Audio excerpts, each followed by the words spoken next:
جو انسان کے دوسری زندگی یعنی مرنے کے بعد کی جو زندگی ہے ان کا انکار کرتے ہیں، تو اللہ نے ان کو سمجھایا ہے دیکھو جو اللہ پہلی دفعہ دنیا کے اندر بھیج کر کھلا سکتا ہے، پلا سکتا ہے، زندگی کو چلا سکتا ہے، دوسری زندگی بھی دے کر اللہ پاک اس کے لیے انتظامات بھی کر سکتا ہے، اور اللہ پاک نے وعدہ کر لیا اپنے کلام کے اندر، تو اللہ دوسری زندگی بھی اللہ پاک نے اس انسان کے لیے بنا کے رکھی ہے۔ بہرحال یہ 5 قسم کے دلائل تھے جو اللہ تبارک و تعالیٰ نے اس پہلے حصے کے اندر بیان کر دیے۔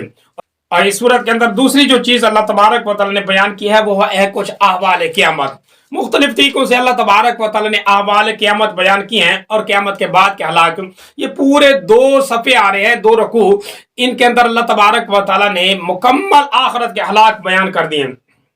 سب سے پہلے اللہ تبارک و تعالیٰ نے انسان کو اپنے حکم کا پابند بنایا اور اپنے حکم کی طرف دعوت دی ہے۔ اللہ پاک نے ارشاد فرمایا ہے وَإِنَّ رَبَّكَ لَذُو فَضْلٍ عَلَى النَّاسِ وَلَكِنَّ أَكْثَرَهُمْ لَا يَشْكُرُونَ۔ اللہ کا تو فضل انسان کے اوپر ہمیشہ سے ہمیشہ رہے گا، لیکن اکثر لوگ ہیں جو اللہ کے فضل کا شکر ادا نہیں کرتے۔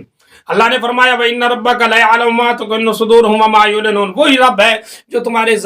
دلوں کے راز جو ہے نا ان سے بھی واقف ہے۔ وَإِنَّ هَذَا الْقُرْآنَ يَقُصُّ عَلَىٰ بَنِي إِسْرَائِيلَ أَكْثَرَ الَّذِي هُمْ فِيهِ يَخْتَلِفُونَ۔ اللہ نے اپنا کلام بھیج دیا، قرآن بھیج دیا، اس قرآن کے اندر اللہ تبارک و تعالیٰ نے مکمل کے مکمل ضابطے بھیج دیے ہیں اور پورے قصے بیان کر دیے ہیں، یعنی وہ قصے جو ماننے والے تھے وہ کامیاب ہو گئے، اور اسی طریقے سے جو نہ ماننے والے تھے وہ ناکام ہو گئے۔ مکمل اللہ پاک نے صورتیں بیان کر دی ہیں۔ اور پھر اسی طریقے سے احوال قیامت میں سے اللہ پاک نے ایک واقعہ بیان کیا ہے، چھوٹا سا اشارہ کیا ہے وَإِذَا وَقَعَ الْقَوْلُ عَلَيْهِمْ أَخْرَجْنَا لَهُمْ دَابَّةً مِّنَ الْأَرْضِ تُكَلِّمُهُمُ النَّاسَ وَكَانُوا بِآيَاتِنَا لَا يُوقِنُونَ۔ یعنی وہ اشارہ کر دیا کہ جب اللہ پاک کا کلمہ پورا ہو جائے گا، یعنی قیامت جب مقرر ہو جائے گی، قیامت آنی ہے، تو اس سے پہلے اللہ ایک واضح دلیل نکالے گا کہ زمین سے ایک جانور نکلے گا،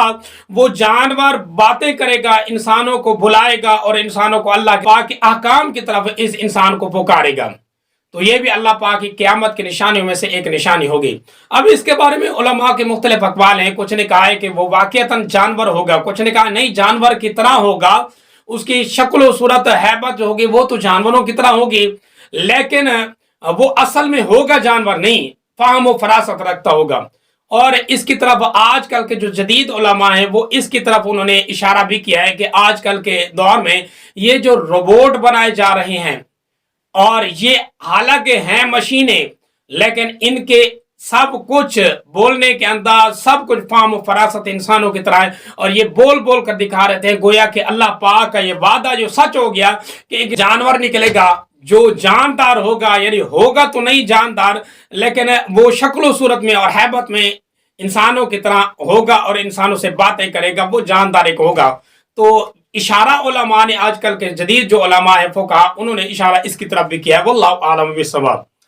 اور پھر اسی طریقے سے اللہ تبارک و تعالیٰ نے کچھ آخرت کی جزا و سزا اور آخرت کے معاملات بھی بیان کیے کہ من جاء بالحسنۃ فلہ خیر منھا وہم من فزع یومئذ آمنون۔ جو نیکیاں لے کر آئے گا اپنے ساتھ وہ ہمیشہ کی زندگی اور ہمیشہ کی کامیابی میں ہوگا، اور جو اپنے ساتھ من جاء بالسیئۃ برائیاں لے کر آئے گا تو اس کا انجام بھی برا ہوگا۔ یہ تو اللہ پاک نے کلی فیصلہ لگا دیا ہے۔ بہرحال اس صورت کے اندر یہ 2 احکامات اللہ نے بیان کیے تھے۔ اور آگے آ رہی ہے سورۃ قصص، اس سورۃ قصص کے اندر بھی اللہ پاک نے 2 چیزوں کا تذکرہ کیا ہے۔ نمبر 1 حضرت موسیٰ علیہ السلام اور فرعون کا مکمل تفصیل کے ساتھ اللہ پاک نے واقعہ بیان کیا ہے، اور دوسرے نمبر پر اللہ تبارک و تعالیٰ نے موسیٰ علیہ السلام اور قارون کا جو واقعہ ہے اس کو بھی اللہ پاک نے تفصیل کے ساتھ بیان کیا ہے۔ پہلا واقعہ حضرت موسیٰ علیہ السلام کا مکمل پیدائش لے کر موسیٰ علیہ السلام کا آخر تک یہ مکمل جو حصہ اللہ پاک نے بیان کر دیا۔ سب سے پہلے وَأَوْحَيْنَا إِلَىٰ أُمِّ مُوسَىٰ أَنْ أَرْضِعِيهِ فَإِذَا خِفْتِ عَلَيْهِ فَأَلْقِيهِ فِي الْيَمِّ وَلَا تَخَافِي، یعنی وہ واقعہ جب موسیٰ علیہ السلام کے والدہ نے موسیٰ علیہ السلام کی پیدائش کے بعد غم کیا تو اللہ پاک نے ان کے دل کے اندر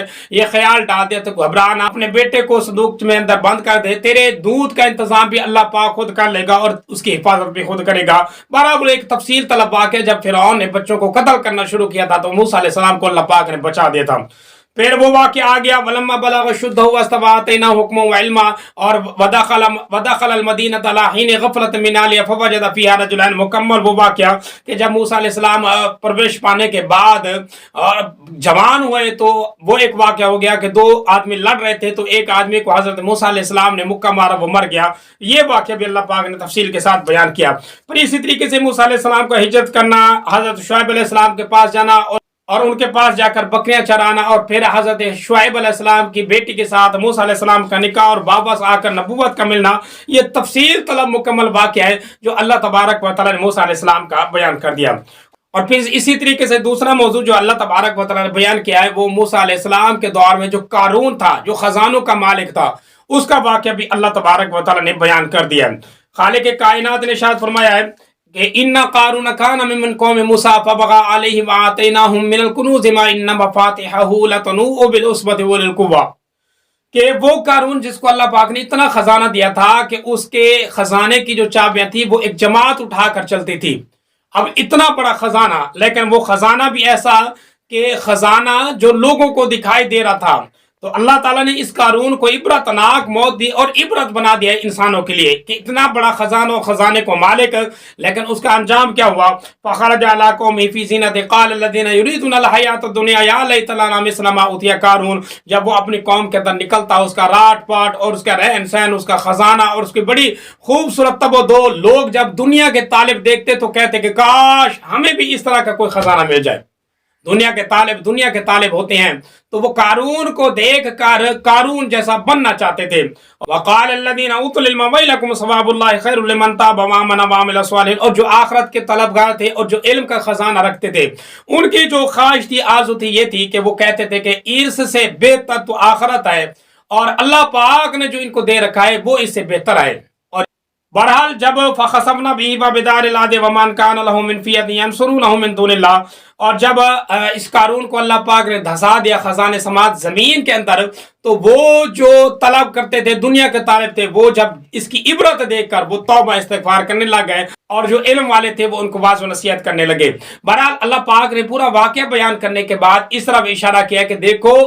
دنیا کے اندر اللہ پاک سے عافیت کے طلبگار بنو، اللہ پاک نے جس حال میں رکھا ہے تو اللہ کی رضا پر خوش رہو، کیونکہ بس اوقات ایسا ہوتا ہے کہ ایک چیز تم دیکھ رہے ہوتے ہو کہ وہ بڑی اچھی ہے لیکن اس کا انجام بڑا برا ہوتا ہے، اس وجہ سے اللہ تبارک و تعالیٰ نے جو دیا ہے، جو کچھ دیا ہے، وہ سب بہتر ہے انسان کے لیے۔ بہرحال اس صورت کے اندر بھی اللہ تبارک و تعالیٰ نے ان دو مضامین کا تذکرہ کیا، اور پھر اسی طریقے سے آگے آ رہی ہے سورت عنکبوت۔ اس عنکبوت سورت کے اندر اللہ تبارک و تعالیٰ نے بھی دو چیزوں کا تذکرہ کیا ہے۔ نمبر ایک رسالت، اور رسالت کے معاملات میں اللہ پاک کی طرف سے من جانب اللہ جو آزمائش ہوتے ہیں ان کا تذکرہ، اور دوسرے نمبر پر مشرکین کو اللہ پاک نے مثال دے کر ان کے شرک کا مسئلہ سمجھایا ہے۔ پہلی جو چیز اللہ نے بیان کی ہے وہ ہے رسالت پر آزمائش۔ اللہ نے فرمایا احسب الناس ان یترکوا ان یقولوا آمنا وهم لا یفتنون، کہ وہ صحابہ آتے تھے حضور صلی اللہ علیہ وسلم کے پاس اور آ کر کہتے تھے کہ کاش اللہ پاک نے، ہم جو اللہ کو مانتے ہیں،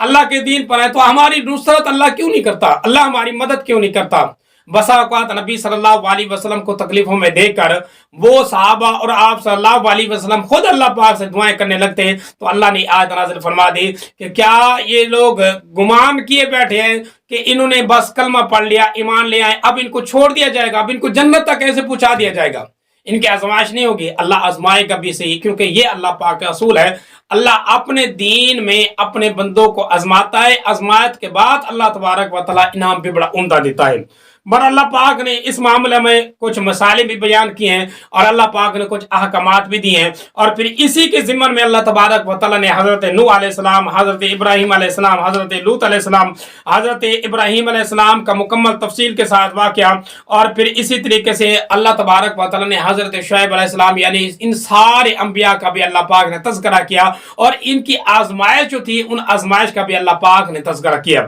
کہ دیکھو یہ سارے نبی بھی اس دنیا کے اندر آئے تھے، ان کو بھی اللہ پاک نے آزمایا تھا، ایسے تو اللہ پاک نے ان کو بھی کامیاب نہیں کیا۔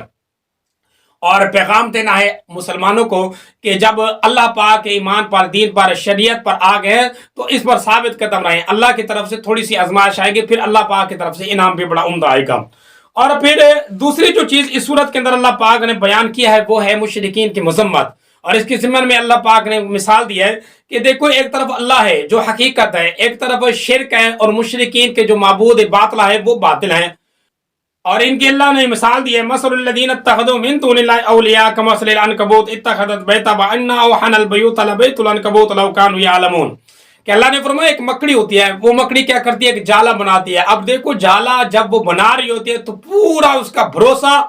اور پوری امید گویا کہ پوری دنیا اور پورے اس کا جہان جو ہے وہ اس جالے کے اندر، اس کے گھر کے اندر ہے، تو آپ سمجھو ذرا انسانوں کہ کیا کتنا ہلکا اور کتنا کمزور ہے اس کا جو گھر جس کے اوپر وہ امید لگا کے بیٹھی ہے، اور وہ سمجھتی ہے کہ پورے جہان کی آفتوں سے اس کا گھر اس کو بچا لے گا۔ وہ مکڑی بھی اتنی امید لگا کر بیٹھی ہے،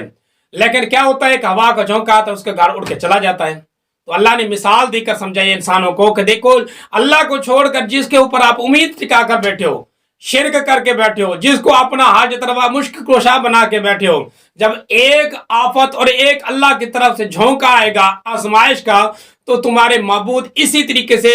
وہ بھی گر جائیں گے جس طریقے سے یہ مکڑی کا جالا جو ہے نا یہ گر جاتا ہے۔ تو سہارا جو ہے وہ اللہ کی ذات کے ہے، اللہ کی ذات کے علاوہ کوئی اور تھام نہیں سکتا۔ اللہ پاک کی ذات ہی ہے جو انسان کو سامے ہوئے اور انسان کو سنبھالے ہوئے۔ لہٰذا مشرکین جو معبود باطلہ کو اللہ پاک کے مقابلے میں لگا کر رکھتے تھے، تو اللہ نے ان کو مثال دے کر سمجھائے کہ یاد رکھو اللہ کا دین اور اللہ کی شریعت اور اللہ پاک خود بذات خود اللہ کا قانون، یہ ہے اصل چیز، اس کی طرف آؤ اور اللہ کو پہچانو، اللہ کی قدرت سے اور اللہ کی طاقتوں سے اللہ پاک کو پہچان کر اللہ پاک کے پکے بندے بن جاؤ، کیونکہ اللہ نے دنیا کے اندر بھیجا اسی مقصد واسطے ہے۔ دعا ہے اللہ عمل کی توفیق عطا فرمائے، آمین، وآخر دعوانا ان الحمدللہ رب العالمین۔